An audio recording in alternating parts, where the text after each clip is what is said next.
আত্মসম্মানবোধ সবারই থাকে। আপনি একটা মানুষকে বারবার আঘাত করবেন, কটু কথা বলবেন, তার সঙ্গে খারাপ ব্যবহার করবেন, আর সে মানুষটা আপনাকে ভালোবাসে বলে বারবার ফিরে আসবে, এটা পুরাপুরি আপনার ভুল ধারণা। এই ধারণা চিন্তা ভাবনা থেকে বের হয়ে আসুন, কারণ সহ্যের সীমা অতিক্রম করে গেলে আর সহ্য করার ক্ষমতা থাকে না। তার চেয়ে বড় কথা হলো, সময়ের সাথে সাথে সবারই বোঝার ক্ষমতা হয়। মানুষ তার ভালো মন্দ বুঝতে পারে।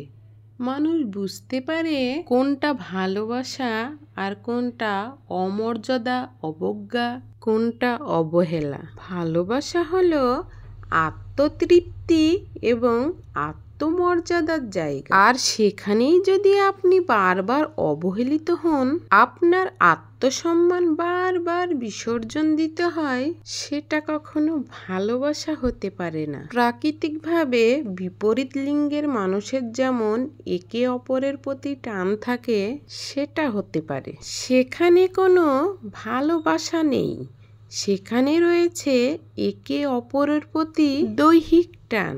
যেখানে ভালোবাসা, মায়া, মমতা কোনো কিছুই কাজ করে না, ভালো রাখা নিয়ে কারো কোনো মাথা ব্যথাই থাকে না, সেখানে থাকে একরাশ চাওয়া পাওয়া, যা পূর্ণ করাই তাদের মুখ্য উদ্দেশ্য হয়ে ওঠে। ভালোবাসা তো সেটাই, যেখানে শুধু দৈহিক টান নয়, আত্মিক টানও থাকবে।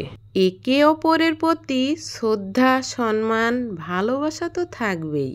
তাছাড়া একে অপরকে ভালো রাখার একটা জায়গা তৈরি হবে, একটি কমফোর্ট জোন তৈরি হবে। ভালোবাসার জন্য, ভালো রাখার জন্য আর প্রিয় মানুষটাকে পাওয়ার জন্য এইটুকুই যথেষ্ট, ব্যাস, আর কিছুই লাগবে না। কিন্তু আজকাল মানুষ ভালোবেসে এইটুকু পায় না, তাই মানুষ চুপটি করে দূরে সরে যায়, আর কখনোই ফিরে আসে না।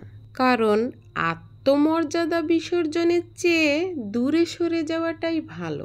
যেখানে কোনো সম্মান নেই, শ্রদ্ধা নেই, ভালোবাসা নেই, একটি মানুষ দিনের পর দিন সেখানে কিভাবে থাকে? লাঞ্ছনা গঞ্জনা সহ্য করে কেউ কখনোই নিজের ঘর ছাড়তে চায় না, পরিস্থিতি বাধ্য করে। তারপরও সব দোষ এসে পড়ে মেয়েদেরই ওপর। ছেলেরা যেন দোষ করলেও দোষী নয়।